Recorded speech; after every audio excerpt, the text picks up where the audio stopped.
Le Grand Matin Sud Radio, 7h-10h, Jacques Cardoz. Vous arrivez au bon moment, il est 7h55 et Guy Carlier est là, comme chaque jour, pour nous embarquer plein sud avec celles et ceux qui font vivre cette antenne. Aujourd'hui, une chronique un peu particulière, car pour la dernière matinale de Laurie, Guy a choisi de partir plein sud avec elle. Bonjour Guy.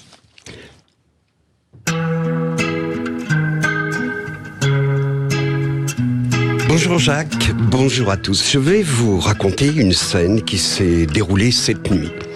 Il est 1h du matin, Laurie dort dans son sommeil, il lui semble entendre une sonnerie au loin qui peu à peu se mélange à ses rêves. Le volume de cette sonnerie grandit peu à peu, elle envahit son esprit, sa chambre, son appartement. Bientôt, l'univers tout entier n'est qu'une sonnerie. Pour faire taire ce bruit insupportable, Laurie tend le bras à l'aveugle vers sa table de nuit. Elle cherche son téléphone, le fait tomber, réveille ses deux chats qui sautent prestement du lit. La sonnerie continue, implacable. Enfin, elle récupère l'appareil, coupe l'alarme et regarde l'écran. 1h13. Ça fait 4 ans que cette scène se reproduit chaque nuit. Mais Laurie ne s'y fera jamais.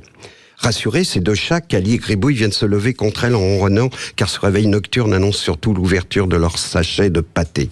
Laurie se prépare. La nuit ne lui appartient déjà plus. Quelques minutes avant 2h, elle écarte un rideau machinalement pour s'assurer que dans la rue, son taxi l'attend. Il est là, son moteur tourne et la lumière rouge sur le toit indique qu'il est occupé. C'est Laurie qui descend l'occuper. Toujours les mêmes banalités avec le chauffeur, la météo, les réveils impossibles, puis le silence. Dans les rues, les fenêtres sont éteintes. Les rues d'ailleurs sont presque vides. Dans le froid de l'hiver ou la torpeur des nuits d'été, voilà 4 ans qu'elle monte dans ce taxi à 2h du matin. Nous sommes arrivés, mademoiselle. Dans le hall, un homme passe la serpillière. 2 batchs plus loin, c'est la rédaction. Benjamin est déjà là, et après un café, quelques rires partagés, le contre-la-montre commence. Les dépêches tombent, la rédaction s'éveille, les matinaliers arrivent peu à peu, le monde n'a jamais cessé de tourner. Quelque part, un gouvernement est tombé, ailleurs, un volcan s'est réveillé, une guerre continue, une découverte vient d'être faite, l'équipe de France a joué, Laurie lit, vérifie, hiérarchise, écrit. À cette heure-là, les mots ont encore le goût du café brûlant. Puis 5h sonne, c'est le premier journal, et jusqu'à 9h, Laurie raconte le monde au monde qui se réveille. Elle accompagne ceux qui commencent leur journée pendant que d'autres terminent leur nuit.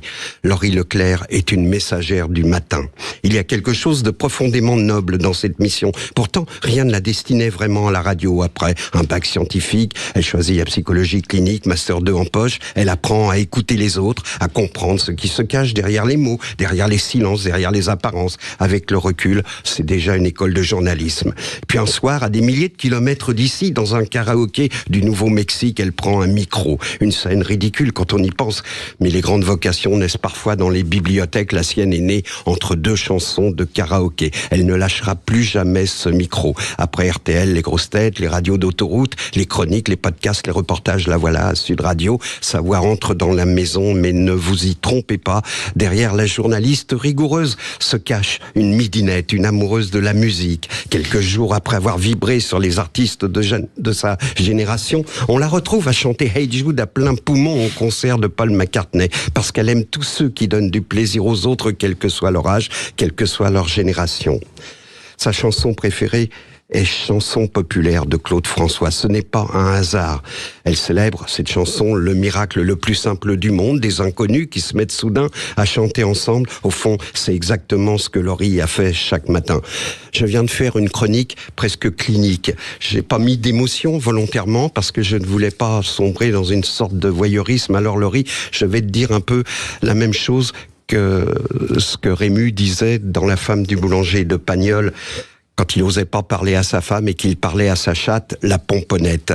Je vais m'adresser à tes chats, Cali et Gribouille, et je vais leur dire, vous allez nous manquer. On est très tristes ce matin.